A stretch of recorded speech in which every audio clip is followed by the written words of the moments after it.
সময়ের মুখোমুখি দাঁড়ালে জীবনের প্রতিচ্ছবি ভেসে ওঠে। তখন বোঝা যায় কোথায়, কখন, কিভাবে আমরা নিজেদের অযথা খরচ করেছি। সময় যখন আয়নার মতো আমাদের ভুলগুলো দেখিয়ে দেয়, তখন ভুল জায়গায় নিজেকে খরচ করার জন্য আফসোস হয়। আর তখন থেকেই আমরা পরিণত হয়ে উঠি। এই দহনগুলোই আমাদেরকে পরিণত করে শিখিয়ে দেয় কোথায় কিভাবে নিজেকে সংবরণ করতে হয় আর কোথায় বিলিয়ে দিতে হয়।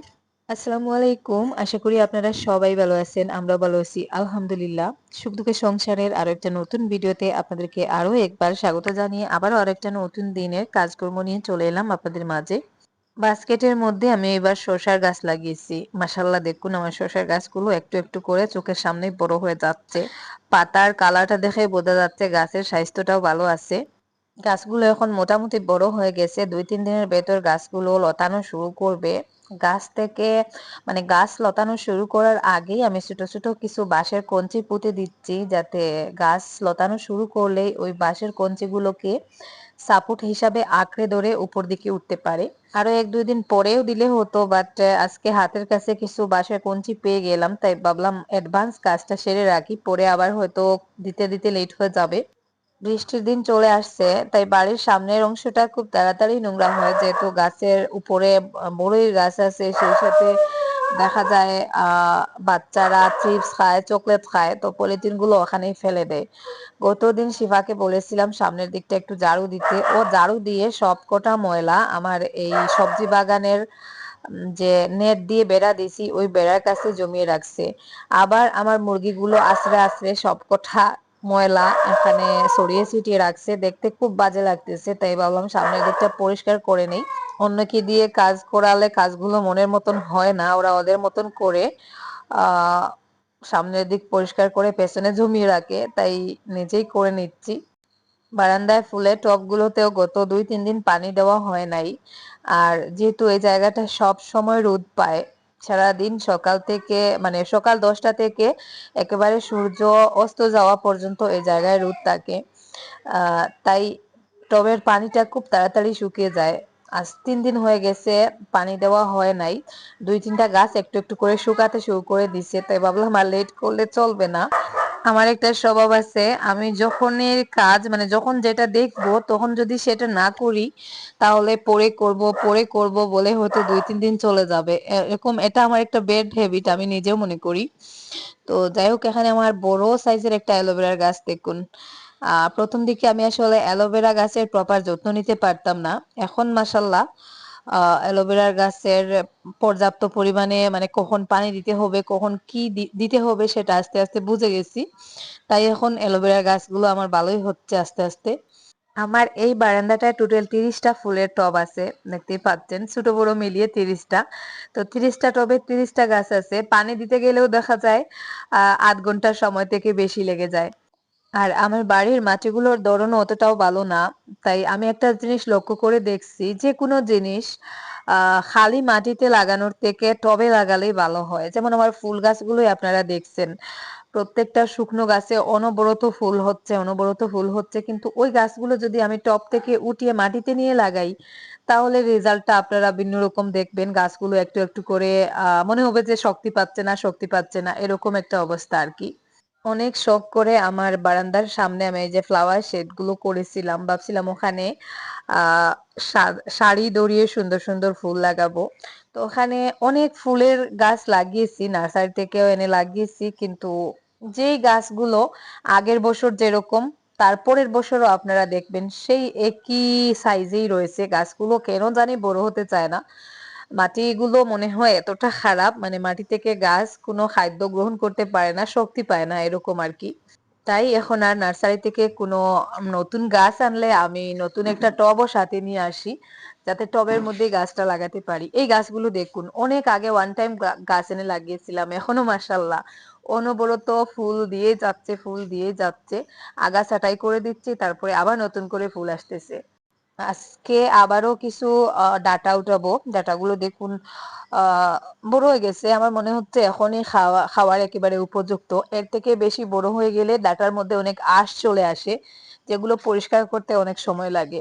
আর গতদিন ডাটা রান্না করেছিলাম, বেশ মজা পেয়েছি খেতে, তাই আজকে আবারও কিছুটা উঠিয়ে নিচ্ছি। তারপরে আরো ১ দিন ২ দিন উঠিয়ে খেয়ে জায়গাটা খালি করে আবার নতুন করে বীজ লাগাবো। আর এই বছরে আমার ডাটার জাতটা অনেক বেশি ভালো। আমি নিজে মানে পছন্দ করে দোকানদারকে বারবার বলেছিলাম যে ভালো জাতের বীজ দিবে।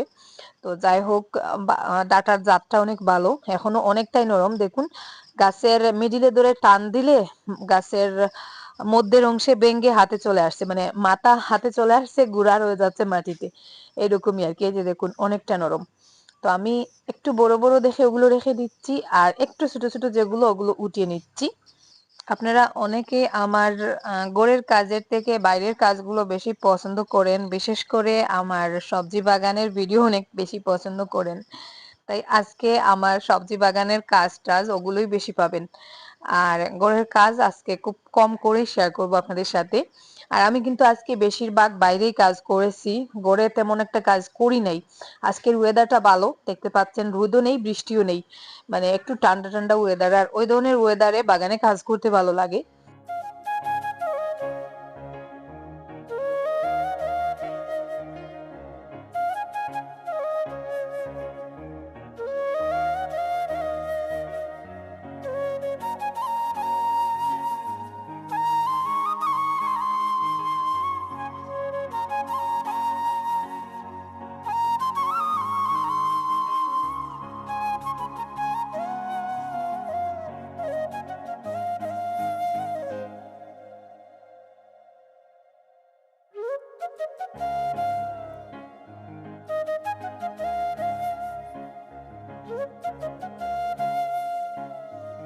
ডাটাগুলো ওদেরকে দিছি, বসে বসে ওরা কাটবে। আর আমার এখনো বাইরের দিকে অনেক কাজ আছে, তো ওরা আপাতত এই কাজটা করুক, আমার কাজগুলো সেরে এসে আমি ওদেরকে একটু হেল্প করব।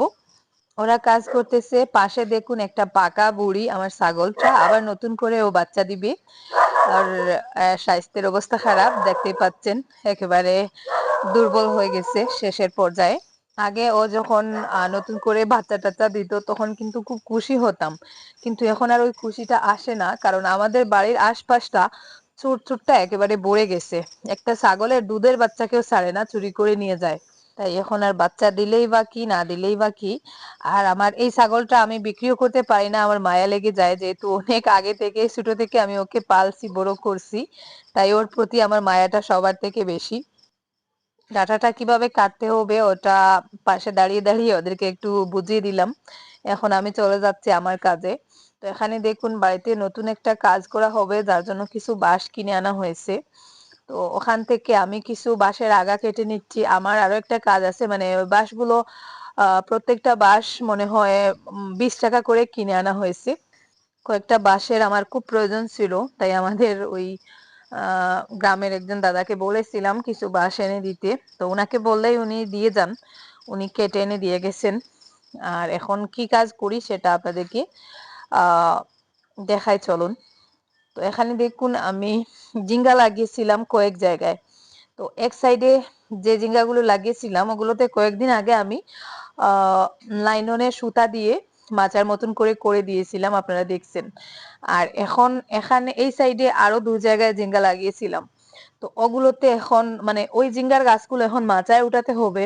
মাচায় উঠাতে গেলে কিছু সাপোর্ট দিতে হবে, যেটা জুবাইর দিচ্ছে, আর আমি সেই ফাঁকে অন্য জায়গায় কাজ করতেছি। যে একটু আগেই বলেছিলাম আজকে বেশিরভাগ সময় আমার এই সবজি বাগানে কাজ করেছি, কারণ সবজি বাগানটা অনেক সুন্দর করে এই বছর সাজাতে হবে। তার পেছনে কিছু কারণ আছে, যেটা আমি একটু পরে আপনাদেরকে দেখাবো। তো এখানে দেখুন মানে জুবাইরের আমি বলতেছি যে আমাদের এত বুদ্ধি দেখে মানুষ আমাদেরকে কাজে নেওয়ার জন্য ফোন করবে। দেখুন মাত্র 3 টুকরো বাঁশ দিছি, আর বাঁশের মধ্যে এরকম তেনা পেঁচিয়ে উপর দিকে উঠাচ্ছি, যাতে মানে জিঙ্গার গাছগুলো আমি একটা একটা করে হালকা সুতা দিয়ে উপর দিকে বেঁধে দিব। আর পরে আর বাঁশের প্রয়োজন হবে না, যেহেতু বাঁশ কম, তাই এই পদ্ধতিটা আর কি অবলম্বন করতেছি। যেহেতু বাঁশগুলো কিনে আনা হয়েছে, তাই আরো কয়েকটা বাঁশ মানে কম দেওয়ার জন্য আর কি এই বুদ্ধিটা। পুরনো একটা গামছা এরকম ছোট ছোট করে আর কি ছিঁড়ে দড়ির মতন করে নিয়েছি। আর ওটা আসলে নাইলনের সুতা দিয়েও করা যেত, বাট ওটা আমাদের করে আপাতত নেই, তাই ভাবলাম এভাবেই কাজটা সেরে ফেলি।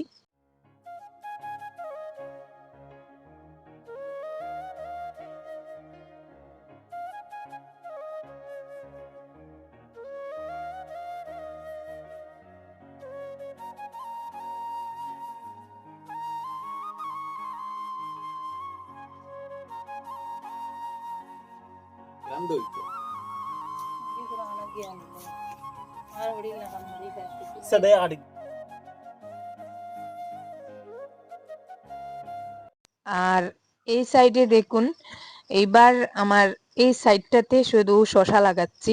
বাস্কেটে কিছু শশা লাগিয়েছিলাম, আমি ভিডিওর প্রথম দিকে আপনাদেরকে দেখিয়েছি। আর ওই সাইডে আরো কিছু ফাঁকা মাটি আছে, ওখানে আজকে আরো কিছু শশার বীজ লাগাচ্ছি। মানে যেটা লাগাবো সবটা এক সাইডেই লাগাবো। প্রত্যেক বছর আমি মিক্স করে ভর্তা করে ফেলি, এই বছর যেটা যেখানে লাগাবো মানে সবটা আলাদা আলাদা করে আলাদা জায়গায় লাগাবো। তো এই সাইডে বাস্কেটে যে শশার গাছগুলো লাগিয়েছি ওগুলো তো একটু একটু করে বড় হয়ে যাচ্ছে, ওখানে ছোট করে একটা মাচা তৈরি করে দিতে হবে। আর তাই ভাবলাম মাচাটা যেহেতু তৈরি করব একটু বড় করেই করে নিব এই সাইড দিয়ে। তাই এই সাইডের ফাঁকা জায়গাটাতে আরো 3 জায়গায় শশার বীজ লাগিয়ে দিচ্ছি। প্রত্যেক বছর আমার জায়গা কম থাকে, তাই বেশি একটা কিছু লাগাতে পারি না। এইবার যেহেতু 2টা সবজির বাগান আছে তাই জায়গাও অ্যাভেলেবল আছে। তো এই যে দেখুন, এই সাইড থেকে এভাবে লম্বা করে ছোট একটা মাচা দিব। ওই সাইডে বাস্কেটে শসা লাগিয়েছি, এই সাইডে মাটিতে, তো লম্বা করে একটা মাচা দিলেই হয়ে যাবে। অনেক মানুষের বাড়িতে দেখি চাল কুমড়া লাগালেই দেখা যায় চালের মধ্যে লম্বা লম্বা চাল কুমড়া ঝুলে আছে। তো আমার বাড়ির মাটিগুলোতে কেন জানি চাল কুমড়া হতে চায় না। গত 2 বছর আমি চেষ্টা করেছি কিন্তু হয় নাই। এইবারও দেখুন কিছু চাল কুমড়া লাগিয়েছিলাম, একসাথে লাগিয়েছিলাম জিঙ্গাগুলো কিন্তু অলরেডি অনেকটা লম্বা হয়ে গেছে, কিন্তু চাল কুমড়া গাছের অবস্থাগুলো দেখতেই পাচ্ছেন। তো আজকে আবারও সাইডটা একটু পরিষ্কার করে গোবর সার দিয়ে একটু সারের পানি দিলাম। সারা দিনে আজকে চলে আসছি রান্নাঘরে। তো রান্নাঘরে আসছি, রান্না করা হয়েছে বাট ভিডিও করা হয় নাই। তো এখন আমি একটু আমের আচার তৈরি করব। গতদিন যে আমগুলো কেটে রোদে শুকিয়েছিলাম ওই আমটা দিয়ে আজকে আমি মানে আমের খোসা সহ একটা টক আচার করব। তার জন্য ভাবলাম চুলা এবং চুলার আশপাশটা পরিষ্কার করে নেই। আজকে আমি আচারটা করব একেবারে সহজ ভাবে। আর এই আচারটা খেলে অনেক সময় দেখা যায় আমের যে টেস্টটা আছে সেটা উপলব্ধি করা যায়। তো অনেক সময় আমরা আমের মধ্যে চিনি দিয়ে দেই, দেখা যায় আমের স্বাদটা পাওয়া যায় না। এখানে দেখুন আমি আচারের জন্য এটাকে আচারের আর কি একটা মশলা যেটা আমি একটু বেজে তারপরে সরিষার তেল দিয়ে দিলাম, সরিষার তেলে একটু রসুন দিয়ে দিলাম, বাটা রসুন, মানে একটু তেতলে নেওয়া আর কি রসুন দিয়ে দিলাম। তারপরে দিয়ে দিচ্ছি 4-5টা গোটা শুকনো মরিচ। তারপরে দিয়ে দিচ্ছি আমটা। আমটা আমি একটু ভিনেগার দিয়ে মেখে নিয়েছি। আমটা কেটে মানে খোসা সহ কেটে আমি 2-3 দিন রোদে শুকিয়েছি।